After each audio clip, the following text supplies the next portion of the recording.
Hello and welcome to the Permaculture Podcast with Scott Mann, a listener-supported program.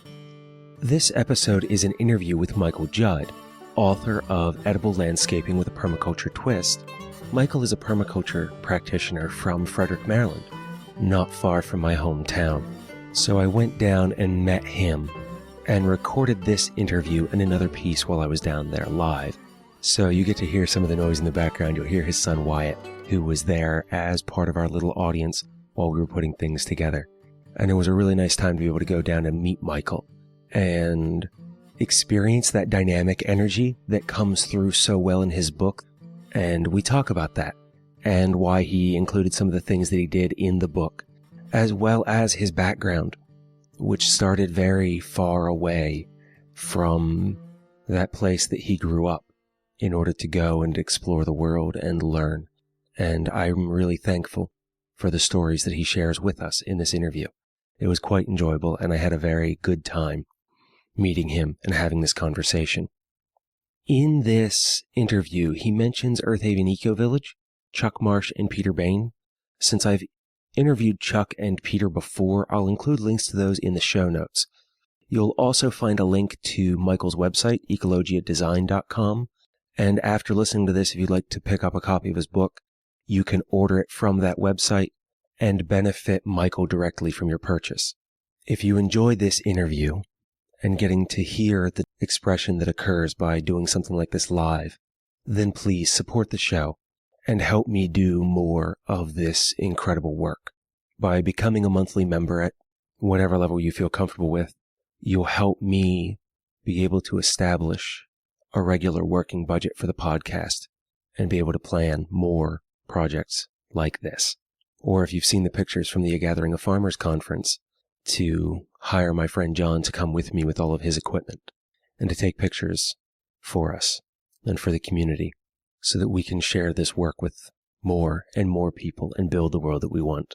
You can find out how to support the show by going to www.thepermaculturepodcast.com/support. Now then, on to the interview with Michael. I'll join you again afterwards with some thoughts and updates. Why don't you give us a bit of your biography and background, and we'll take the conversation from there. I am originally from these parts, Appalachia, the foothills of the Blue Ridge Mountains, and have returned here after living better part of the last 2 decades in Latin America, rural Latin America, which definitely shaped and changed my life in many ways and guided me to working with permaculture design, systems, plantings, edible landscaping, just working with the earth and the elements. And most powerfully, that shift came about when I had the good fortune to live with one of the last of the Lacandon Mayan tribes in Chiapas, Mexico. In the last stretch of jungle there, La Selva Lacandona, that stretches between southern Mexico and Guatemala, still kind of a no man's land, which is how the Lacandons, escaped and survived the Inquisition, the Spanish, Christianity altogether. And they pulled themselves into the center of what was left, the Lacandon jungle. And I was working in San Cristobal de las Casas, which is sort of the Mayan highland capital. And one day I saw this individual that looked like he was from another world. He was wearing this white garb, these straight black bangs and long hair, and his face looked like a carving from one of the temples, one of the stela. And I just followed him, fascinated. And finally, he's probably turned around, wondering what I was doing following him. And we had this conversation with our hands because he was speaking Mayan. And I learned basically that he was there looking for help, that he was having what sounded like parasites, troubles with his stomach, and his gods weren't responding. And right to mind, I was trying to hysterically mimic, how they had toilets, what were they doing? And through all these ejaculations, figured out that as the jungle was decreasing, their community was having to live closer and closer together compared to what they used to. And dogs were getting into the jungle. So the parasitic cycle was going fast, whereas previously they lived spread out and they had a balance in the jungle and with their community. So the concentration was creating, these parasitic problems. So I went back with him I went back into the jungle. We went up an old dry riverbed for about 4 days into the heart of this jungle. And it was a challenge to be sort of received by the community because that's how they survived, keeping, especially white men out. But anyway, I was able to do some drawings and talking, and we came up with a joint understanding of creating a compost toilet and got to build it from the jungle around us. So I learned so much. I learned by living that we as humans can actually live regeneratively on a land. It was not something I was reading about. It wasn't a philosophy. I was actually seeing it and learning it. How they manage the jungle, the forest, intimately in an agroforestry system to get all of their food, fodder, fibers, pharmaceuticals, all their medicines, how they worked with all of their systems for generations after generations.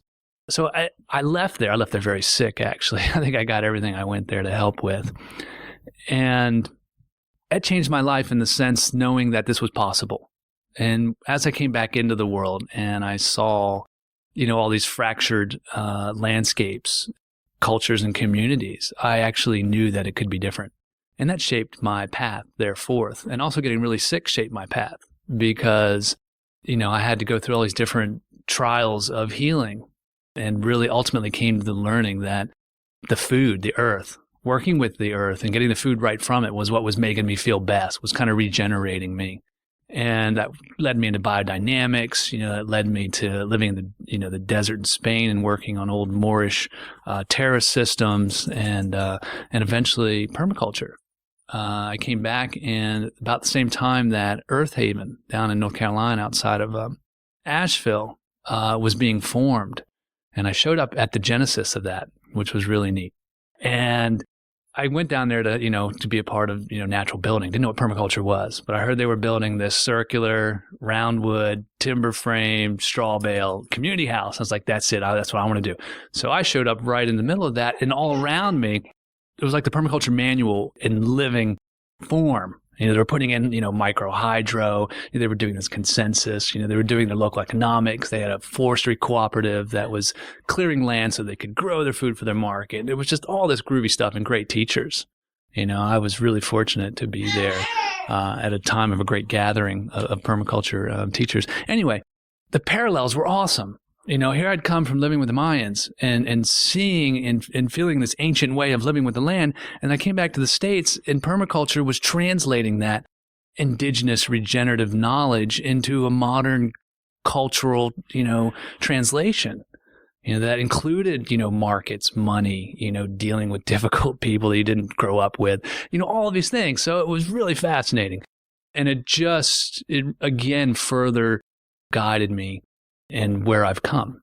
So shortly after that, I returned to Nicaragua, which I had traveled through many years before, after actually picking coffee with Nicaraguans. This is where I first met Nicaraguans in Costa Rica. It was me and the Nicaraguans out there picking coffee. And I was just so impressed by their strength, their sense of family, because I was out there picking with whole families. These 9-year-old girls out there showing me up, picking twice as much as me. And anyway, I fell in love with the people. And when I went through Nicaragua briefly after that, I fell in love with the land, the people, their unity, and their relationship to the land. They still were very land-based culture. So after I'd gone through these other stages of life and learning about permaculture and biodynamics, and then reading in the newspaper, I think the New York Times, about people in Nicaragua going hungry during a drought. And that was a head scratcher to me. I mean, it's volcanic soil. It's the tropics. This is fertile land. Why are people going hungry in such a place? And I had more answers now. I had more knowledge, of these systems. I'd seen them. I'd lived them. I was learning about them. So I returned to Nicaragua and I started Project Bonafide. This was in 2001, 13 years ago. And I started without much of a clue and a machete, which was good, I think. I think it's good to start without a clue sometimes, especially when you're going to a totally different culture in a new area. The few concepts I did have didn't get me very far. And so I started Project Bonafide with the vision of creating long-term food security, of creating this modern food forest, not really going back to creating what they had because the weather patterns have shifted and changed. So really kind of using the idea of permaculture to adapt, to see where you are and design, from those conditions. So started nurseries, started, just working and living in the community by myself, which I think was really of essence. They saw that I was living really rough and rustic. They took pity on me, and they brought me in, which I think made all the difference, because then I started to really sort of just listen instead of, coming from a head full of ideas. I started listening to the community. And I think one of the best things I did was, to a few of the elders, I said, hypothetically, if you were given $10,000 to invest in your community, what would you do with it? And I wrote down what they wrote. And it was things like, a playground, a library, a natural herbal pharmacy, a program, for children, each morning to get nutrition, basic nutrition. And even though those, tied into my long-term vision of the project, which I was already working on, establishing nurseries and gaining, genetic diversity, the immediate needs were right there. And how was I going to translate this stuff, to a new culture, a culture that had it historically, but within just a few generations of cash cropping had lost the relationships of diversity and food forest, design, management. But I started where they wanted, very simply. So, for example, we started a children's nutritional program, and they were wanting to start with milk. So local milk, local cows, local eggs. I got some donations of toothbrush and toothpaste, and we started this nutritional program for children. And even though it wasn't like, the katuk and, these perennial greens that I was thinking of introducing into the diet, some of these, nut sources and, multi-grafted year-round avocado production and things like that. The program, children's nutritional program, started where they were ready, where they were interested. And over the years, that program has slowly been introduced to some of the new foods we're working on. Some of the design ideas, some of the planting with the children and with the children's parents. So almost sort of through the back door of the children and working with where the community is ready, it's beginning to diversify into the vision, sort of that growth. And I think what I'm pointing out here is I learned to begin where people were ready to begin. And that usually makes you go back quite a few steps from where you are, where you're dreaming or what you're passionate about. Unless you want to be all by yourself out there on that plane, which I've done, and it's not fun. It's pretty lonely. You gotta come back, and you gotta be where people are ready. And so that was one of the most powerful lessons I learned. And fortunately, I was joined by some really great people in the project, both locally and internationally, namely Chris Shanks, who's been my partner and co-director down there for a good 12 years now, and really is running the show there as I've returned home. So yeah, I'm back here in Frederick, Maryland. For about 3 years, I've been back. And I'm back to be close to my family. I'm back to begin sharing what I've learned with my community, my original community. So I think naturally in your 20s, you're rebellious. You're like, I want to get away from the ugliness of the culture and the things that are going on. And so it was natural for me just to go away.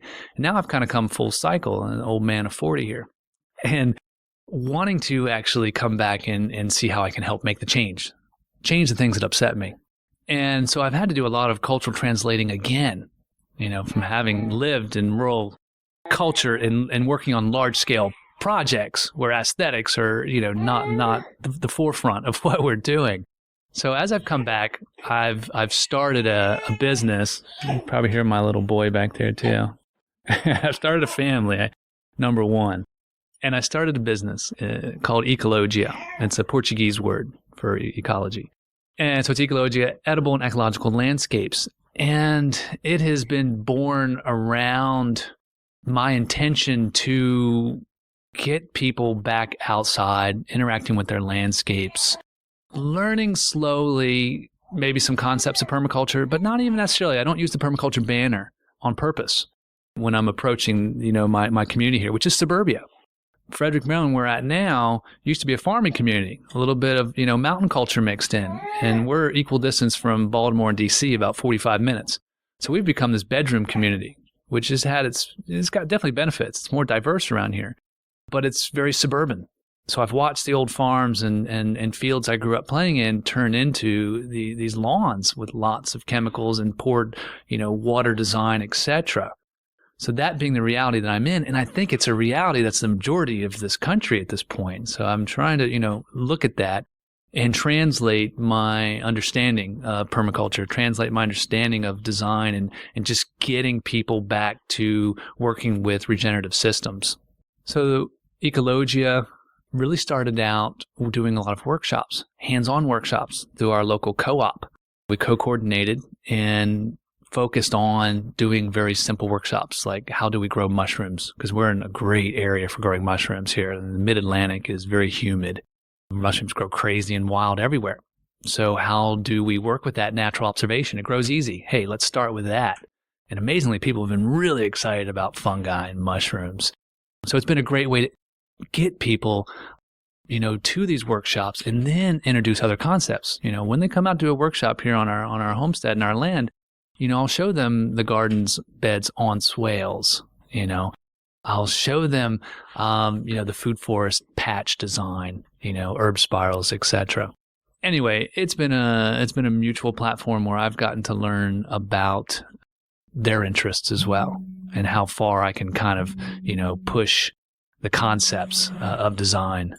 When you mentioned Earthaven, were you there when it was like Chuck Marsh and Peter Bain and all that crew? Good heart, you bet. Yeah, awesome people. I really landed right in what I think was sort of the genesis of the movement in the country, at least on that community scale. I mean, I think it was touted at the time as the first permaculturally designed community in North America.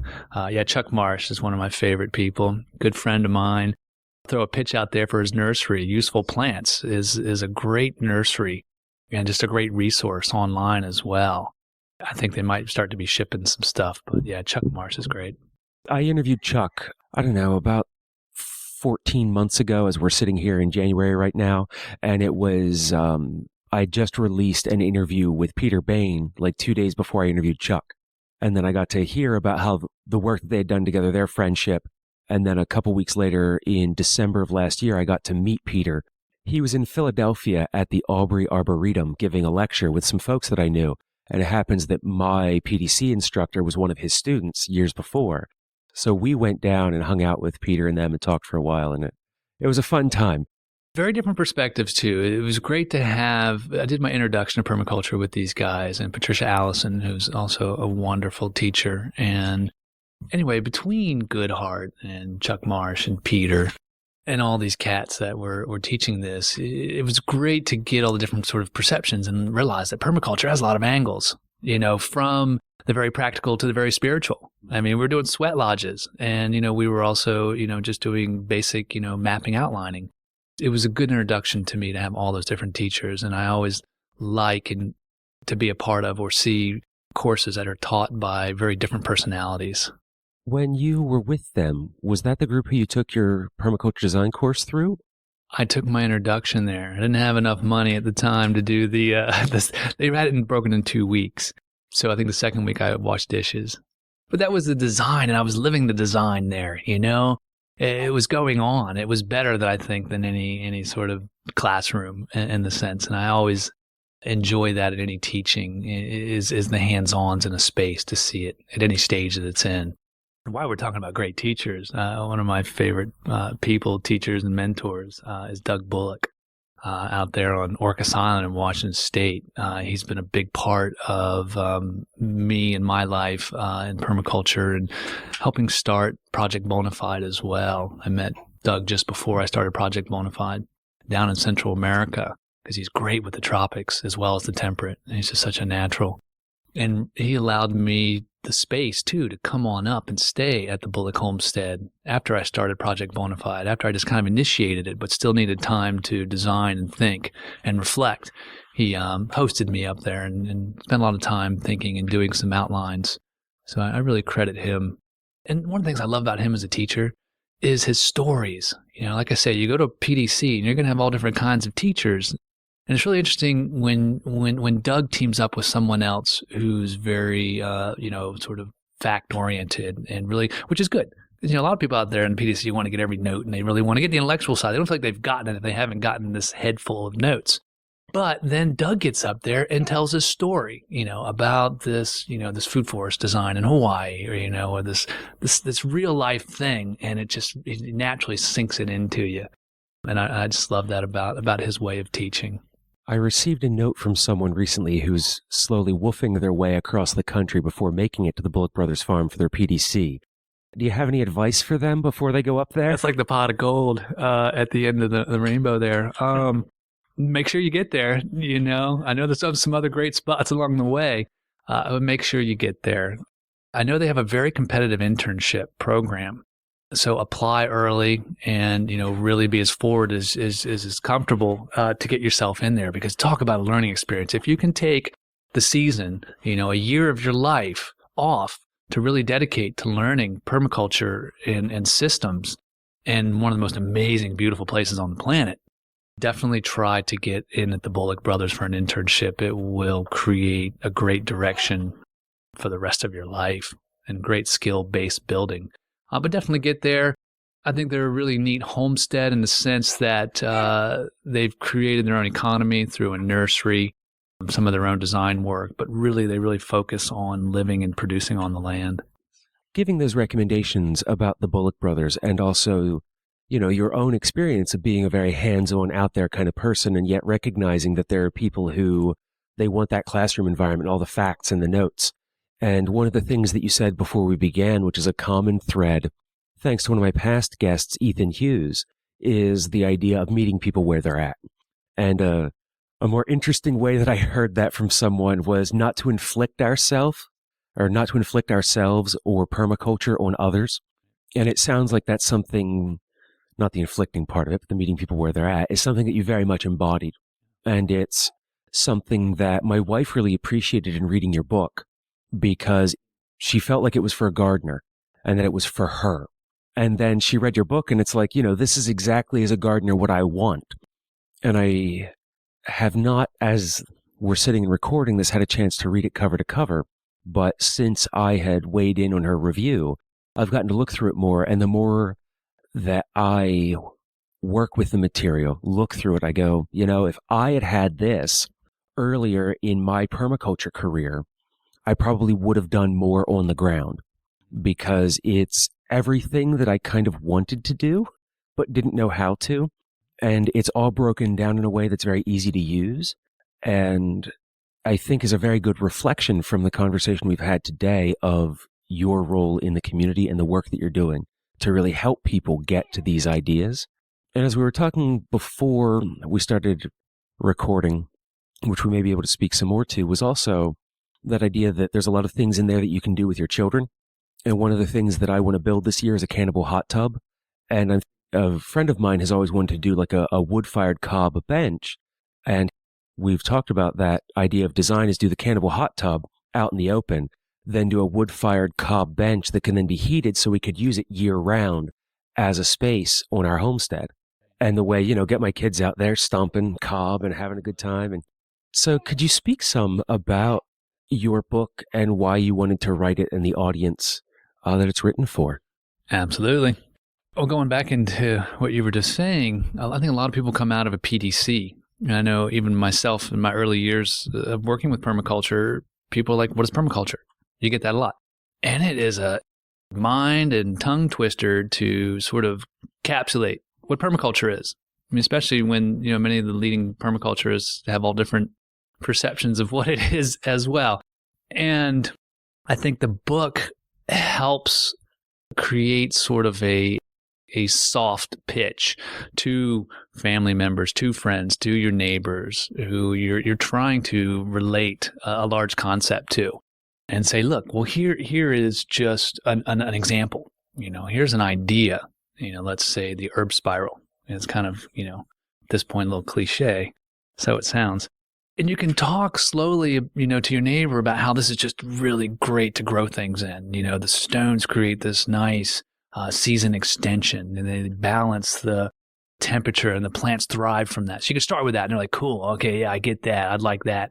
And you could say just how cool it looks on your landscape. It's year round. So you could talk these aesthetic points, and then you could say, it also creates all these different microclimates. You can kind of slowly start to add in a new concept. And then you could go a little bit further and say, this is also great perennial habitat. It gives a space for the beneficial insects to overwinter. It gives habitat for that garden balance so that you're not out there, having to work more. And they're like, oh, yeah. And they're nodding their head. And you're hitting on points they can really get. And really, you're kind of underlying, you're showing them this got multiple functions. You don't have to come out and start talking about, how about this multiple function design? And look, it's got to relate to these 3 other things in your landscape. No, you're just starting soft. And as they hopefully do it, they just begin to experience the dynamics of permaculture. It's kind of like a food forest. And the chapter of food forest in the book starts really simple. It starts with a patch. Okay, let's start with a patch. Let's start with 8 feet by 8 feet. And let's think, okay, we're going to plant a fruit tree in this. We're going to plant, a persimmon, right? Let's start with the simple concept of planting a fruit tree. And, let's just call it, good organic fruit tree care if that's where you're at. And so let's just start with the simple concept. Instead of saying, okay, a food forest is all these different layers and dynamics and all these interacting relationships that are going to do this and that, which is really cool to know if that's where you're ready to begin. A lot of people just want a fruit tree. Like, I want a fruit tree in my front yard, and I want it to work. I want it to be successful. I don't want to have to work a lot. I want it to be easy, and I want it to work. So the approach with the book is, okay, let's just start with a patch. Let's just start where people are ready. And I think that's like coming back to what I was saying in Nicaragua. What I learned is start where people are ready. My own designs and my own interests are really far out there, and we're working on those on our homesteads. We're modifying wetlands, to grow all these different types of, crops. We're building this roundwood timber frame house. We're doing giant hugelcultures. We're doing these nut systems. Where I am and pushing my own permaculture is not what I'm trying to throw out there, because that's not where most people are ready. And I'm living in suburbia, and I'm looking at it, and I'm looking and listening to where people are ready. So, and aesthetics is a big part of that. I know people are split on this. Some people could care less about the aesthetics of design and permaculture. They're all about the function. I could go either way on it. Your mention of aesthetics, one of the things that I think about is how important that can be to win people over. And with where I know some folks live, if they were to do something that was considered an eyesore to their neighbors, or perhaps, would drop their property value for some reason, all it would take is a couple phone calls, and next thing I know, there would be an ordinance passed against what it is that I'm doing. And, well, if you're living in an environment where you need to engage others, there's an ongoing conversation that I've been having about whether or not your position is one as a reformer or a revolutionary. And it's, do you work within the system and create models that can work within that and have that dialogue, or versus being someone who works outside the system to show a different model to then have a dialogue from? And it's what position do you stand in, and what can you and the people around you appropriately tolerate to get this work done? Well, I think you can graph those two together. And I think that's kind of the essence of what I'm trying to capture with my book and my work, is that you are kind of introducing some new concepts, but you're doing it within the system in a way. Now, a lot of what we're after as permaculture is a paradigm shift, a change in understanding and relationships. And there's lots of different ways to go about that. And I'm a very do-it, hands-on kind of person. I learned from being out there and doing it. That's been my greatest teacher. And since that's my orientation, that's really what I'm sharing. And for those who are similar, in their approach to learning and doing, this book is about just getting started. Just get out there. Even if you have a head full of permaculture design, or you're thinking, oh, what are all the things I need to be thinking about before I do anything? What am I not thinking about?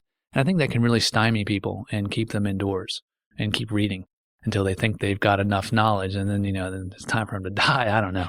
They haven't done shit. This kind of bridges that in the sense that people can go outside and start working with a design, start working and having fun as a project, and begin to just experience the change that leads to paradigm shift, that leads to them, having a new understanding of how things relate. At the very least, maybe they're doing something with their neighbor, and hell, that's a paradigm shift these days.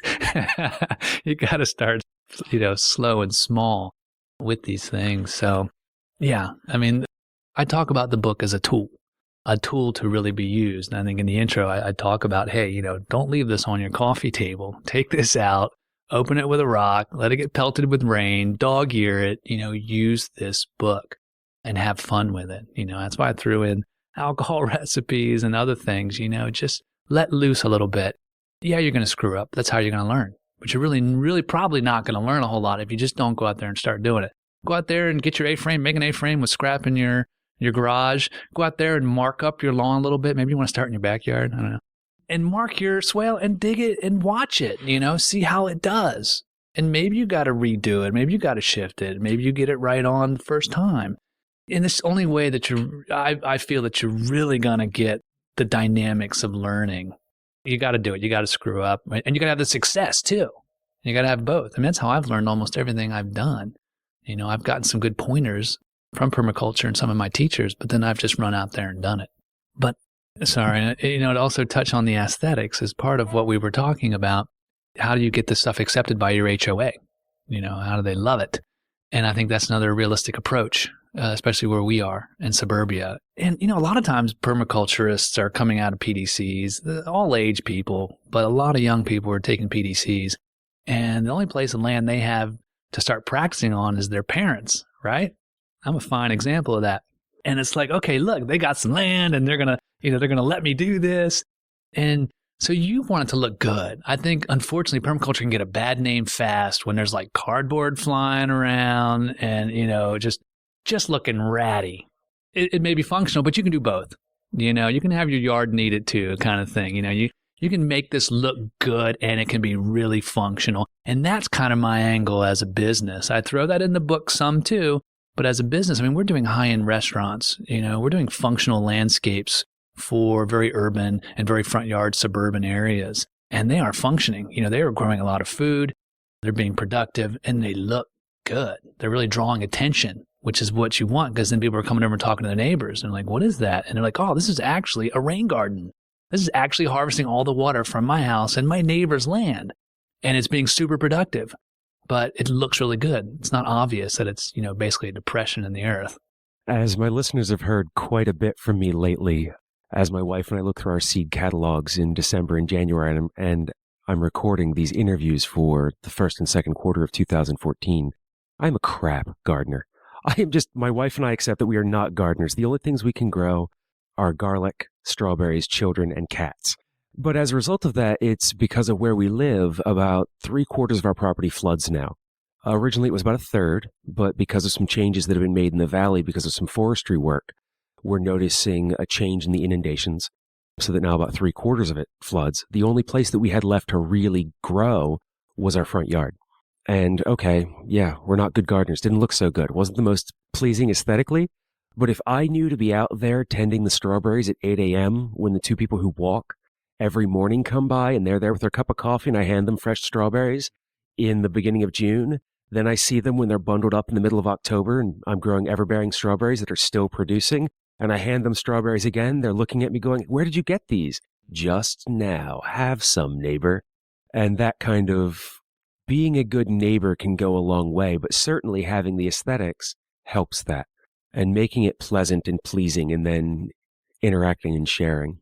Absolutely. Absolutely. And I think a lot of people are out there trying to grow food. I know they are. When I go to do consultations, I come and I see this kind of sorry looking patch, right by the house, with, some pretty weak, unhappy looking plants. So they have the intention, they want to do it, but they just don't have sort of the foundation design, which is what the book and what I focus on, when I do work for other people, is creating the gardens by swales, creating the spirals for planting, or teaching them, how to create the foundation for successful growing. So you have to kind of have these designs, these foundations, these projects, if you will, in place.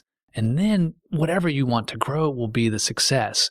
Instead of just kind of starting with kind of like, hey, let's just plant something in the ground, create the stage for it first, and then things really flourish. And it's really not that complicated. I think it gets complicated if you start to think about it too much.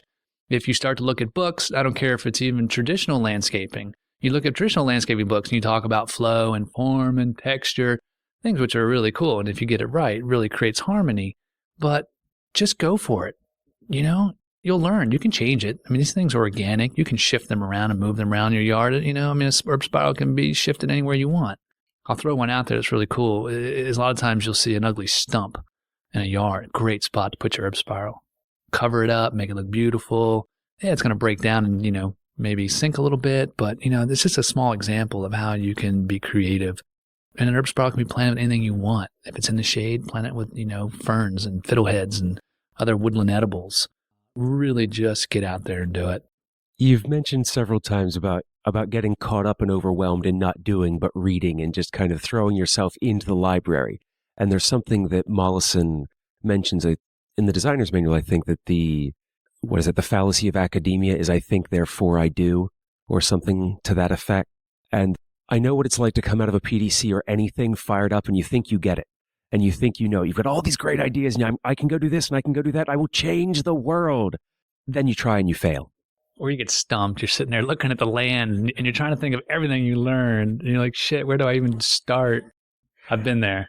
I think that it says a lot, though, that idea of being overwhelmed, because I know that it took me so long to try to sit down and design because it was, well, I got all these ideas. I'm going to sit and design.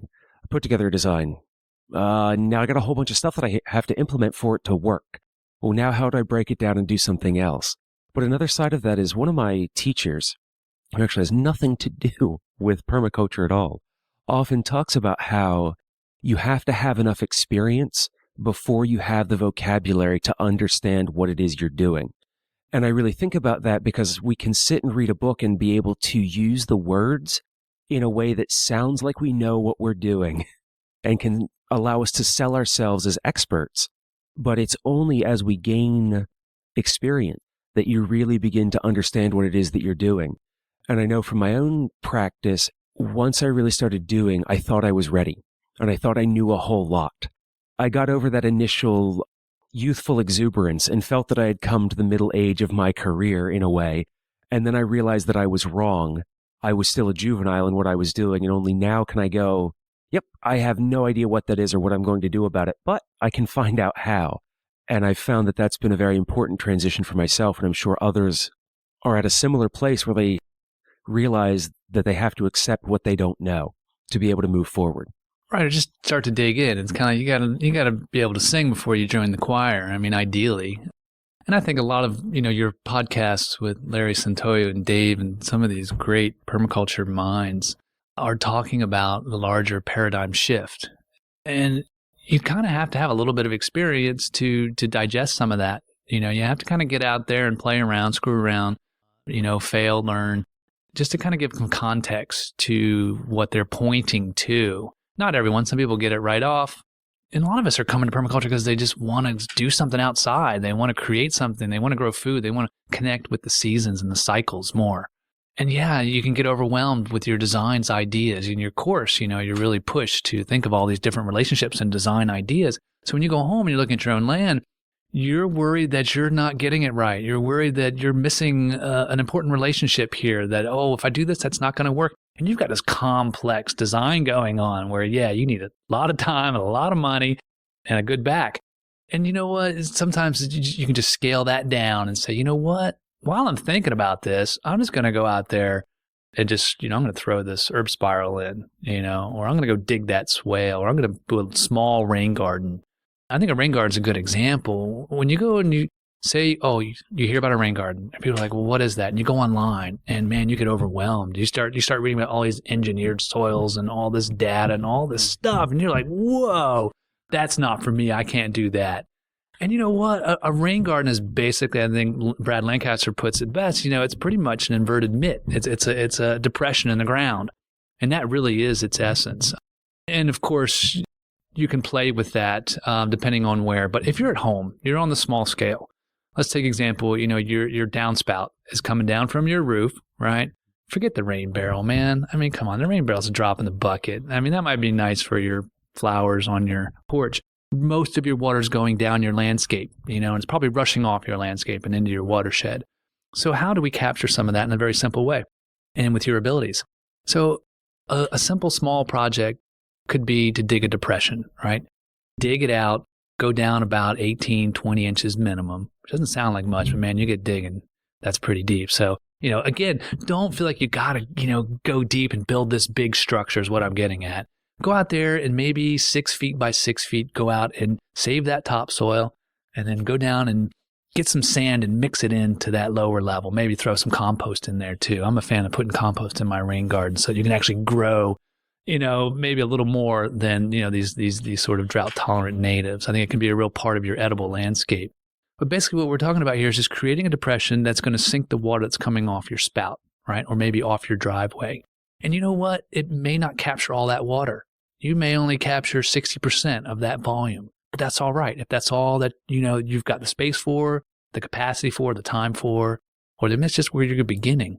Just do that small depression, capture that water and plan for an overflow. Let it overflow out.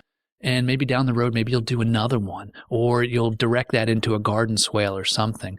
But just go out there and just start playing with your landscape. Think about water. Think about sinking it. Think about using it.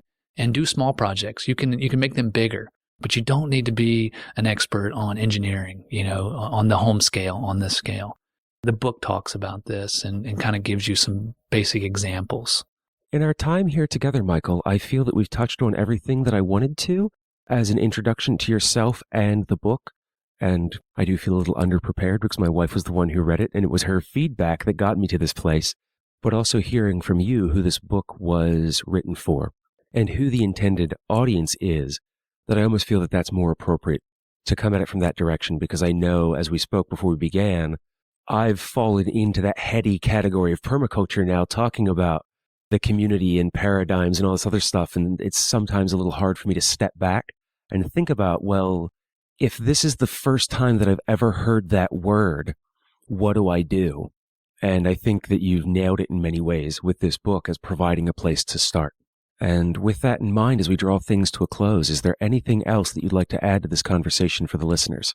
I'd say if you've been studying and learning about and interested in permaculture for more than a year and you've not done anything, then you need to. You need to get out there and get some muscle memory. You need to get some just experience. A lot of probably what's drawn you to permaculture is interacting, is building something, growing something, just observing and, being part of the cycles. And, maybe by yourself, maybe with other people, you should be out there doing something. It can be something small. Continue your learning and your perception of systems and your intellectualization of permaculture, if that's your bent. But go out there and make sure that you're also actually doing something. It helps to ground and give you some real basis for even talking about permaculture and sharing it with others. And I think might have been Larry Santoya in the talk last time. He's like, don't even talk about permaculture, man. He's like, talk about a project, talk about something you're doing. And I think that's so true for most people, to get them interested. And if you want to get people interested in permaculture, I think it's a great idea. Talk about a really cool project that you're doing, and get their interest in that. Don't overwhelm them. You're probably going to get tongue-tied anyway, trying to, describe what it is. As far as permaculture and the overall design goes, just talk about a project, do a project, and then share that. And I think you'll get really excited and build on your success and realize that, hey, a lot of this is just doing it. Well, thank you, Michael, for bringing us to this place to end this interview. I really enjoy being able to get out into the community and see and know what other people are doing. So thank you, not only for the interview, but also the experience that comes with it. Thanks. It's been a pleasure. And that was Michael Judd. What I really like about this conversation was one of the things that I mentioned in the interview and that I keep coming back to about that idea of not inflicting ourselves and permaculture on others. And I like that with Michael's foundational work that got him to the point to start Project Bonafide and then to come back to his hometown and spread the word about permaculture and what can be done, was that he started by listening to the community, listening to what people needed, finding where his work fit into their goals and needs, because that's where the people were. That's where they were ready. And it allowed him to work with them in a direct and meaningful way from the very beginning, and add more as time went on, and help it to grow. And that's something that's really, to me, important if we're going to really build a better world. Meet people where they're at, find out what their needs are, and then find a way to match our goals with their needs and make it work. And since Michael mentioned Project Bonafide and his partner in that work, Chris Shanks, I am in touch with Chris, and we're looking to do a follow-up interview to discuss that project more in depth. Also, while I was down with Michael that day in Frederick with him and his family, I recorded another piece that gives us an introduction to Project Bonafide that I want to release here in a couple of weeks before I interview Chris, to give an introduction to the project and provide an opportunity if anybody has questions about that work, that you can share them with me and I can ask Chris during our time together. 2 other quick notes, and I think that will wrap this episode. The online PDC Plus programs are open for registration. You can find out more information about those by going to thepermaculturepodcast.com/PDC. I'm currently in the process of lining up my guest instructors, but I can say that Ben Weiss will be joining me. And I also have a teaching assistant for the first class. So things are moving along nicely there behind the scenes to get things rolling. If you have any questions, feel free to contact me and I will answer them as best I can regarding those courses, which, if you want to get in touch, those usual ways are email, show@thepermaculturepodcast.com, or give me a call, 717-827-6266. You can also join in the conversation at Facebook, facebook.com/thepermaculturepodcast, or send me a note on Twitter, where I am @permaculturecst. Or if you like letters, and I have to say that I do really still enjoy receiving handwritten mail. When you pull that envelope out of the post box and see that stamp and where it came from and someone's handwritten addresses, and then you open it up and there's a card or a letter from them with a note. I really love those.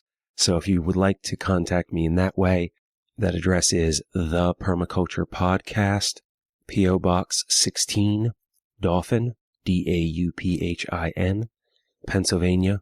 The abbreviation for that is PA 17018. And the last note is, if you haven't gotten involved with it yet, please consider joining the Traveling Permaculture Library Project.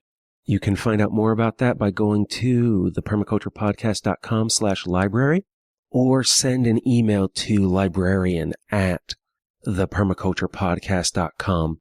Include your address, and I'll add you on the list to receive books as part of this project. All I ask is that if you join in, that you will be willing to mail any books that you receive on to the next reader once you've read the book. You can also join the project not only as a patron, but also as a librarian by emailing me a list of what books you'd be willing to include in this project. Again, that email address is librarian@thepermaculturepodcast.com. And that's going to wrap this episode. Thank you for joining me. I will have a short show out for Wednesday, March 26th, 2014, which is a review of Nikki Jabor's latest book, Groundbreaking Food Gardens, which, just as a quick note, I think pairs very nicely with Michael Judd's Edible Landscaping with a Permaculture Twist as kind of a 2-book set that you could give to someone to introduce them to permaculture and gardening. Until the next time, take care of the earth, yourself, and each other.